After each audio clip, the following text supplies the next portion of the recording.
Welcome back to our channel. నా పేరు రాణి. ఈ రోజు తీసుకున్న టాపిక్ హాస్టల్లో పిల్లలకు ఏం పెడుతున్నారు. 2 వారాల్లోగా వాస్తవ రిపోర్ట్ ఇవ్వండి. అడిషనల్ అడ్వకేట్ జనరల్ కు హైకోర్టు ఆదేశం. ప్రభుత్వ హాస్టళ్లలో విద్యార్థులకు ఏం పెడుతున్న భోజనము వివరాలను అందించాలంటూ అడిషనల్ అడ్వకేట్ జనరల్ కు హైకోర్టు ఆదేశాలు జారీ చేసింది. రాష్ట్ర వ్యాప్తంగా ఉన్న వసతి గృహాలు, పాఠశాల భవనాల నిర్వహణ వసతులపై న్యాయవాది చిక్కడు ప్రభాకర్ గారు దాఖలు చేసిన పిటిషన్లు బుధవారం హైకోర్టు విచారించింది. రాష్ట్రంలోని ప్రభుత్వ వసతి గృహాలు, గురుకుల పాఠశాలల్లో వసతులపై నిపుణులతో కమిటీ నియమిస్తానని తెలిపింది.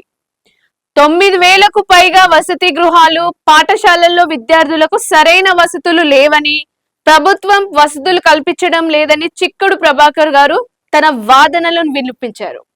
దీంతో నిపుణులు కమిటీ ఇచ్చే నివేదిక ఆధారంగా తదుపరి చర్యలు తీసుకుంటామని విచారణకు 2 వారాలకు హైకోర్టు వాయిదా వేసింది. సో ఇక్కడ చెప్పదలుచుకుంది ఏంటంటే, హాస్టల్లో ఉన్న విద్యార్థులకి సరిగ్గా ఫుడ్ అందటం లేదు. ఇది ఫస్ట్ టైం కాదు, ఇది మొదటిసారి కాదు, ఇది 4వసారి 5వసారి. ఎన్నిసార్లు చెప్పినా ఇదే పరిస్థితి ఉంది మనకి ఇక్కడ.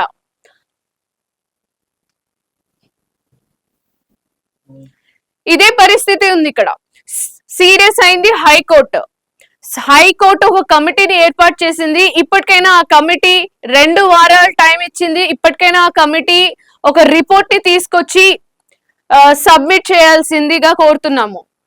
ఎందుకంటే అసలు అక్కడ ఏం జరుగుతుంది, పాఠశాలలు, ప్రభుత్వ పాఠశాలల్లో, గురుకుల పాఠశాలల్లో సరిగ్గా ఫెసిలిటీస్ అందుతున్నాయా లేదా పిల్లలకి?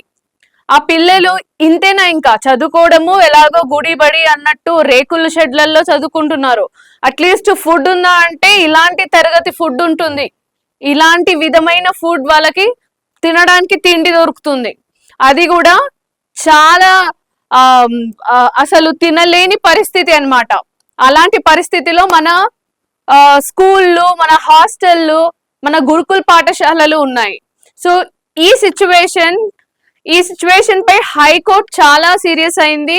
అండ్ ఇప్పటికైనా ఆ ఎడ్యుకేషన్ మినిస్ట్రీ ఏదైతే మన ముఖ్యమంత్రి గారి దగ్గర ఉందో, ఆ మినిస్ట్రీ ఎవరికైనా ఒకరికి అప్పచెప్పి ఆయనైనా కనీసం అతని బాధ్యతలు సక్రమంగా నిర్వహించాలనేసి కోరుతున్నాము.